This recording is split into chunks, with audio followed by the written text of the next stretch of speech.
আমি শোভা দাস, আশিকরপুরে আমার বাড়ি। আমি আগে হাঁটতে পেতাম না, পায়ে ব্যথার জন্য। এখন অপারেশন করে ভালো হয়েছে, এখন হাঁটতে পারি। আমি সত্যজিৎ দাস, আমার বাড়ি আশিকরপুর পূর্ব চয়ন করা। আমার স্ত্রী শোভা দাসের দীর্ঘদিন থেকে এই পায়ের ব্যথায় হাঁটতে চলতে পারে না। তারপরে আমি বিভিন্ন জায়গায় বিভিন্ন ডাক্তারদের দেখাইছি, তবু ওষুধ করে কিছু হয় না। ক্যাশমতি স্যারকে আমি দেখাই, দেখানোর পর স্যারকে আমি সমস্ত রিপোর্ট এবং এক্সরে সব দেখাই। দেখানোর পর স্যার বললো এই দুটা সার্জারি করলে ঠিক হয়ে যাবে। তারপরে আমি এখানে নিউক্লিয়াতে সার্জারি করাই। এখন সার্জারি করার পরে ধীরে ধীরে আমার স্ত্রী মোটামুটি এখন হাঁটা চলাফেরা করতেছে, এখন ভালো থেকে আছে।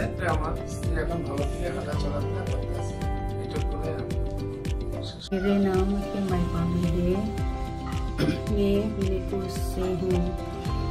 बहुत साल से मैं बीमार थी। 2023 को नौशिया हॉस्पिटल में जाके डॉक्टर विकास मोदी से मिली थी।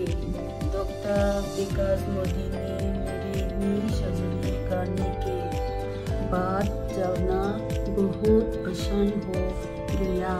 इसलिए मैं डॉक्टर मोदी को दिल से धन्यवाद बोलना चाहती हूँ। Thank you.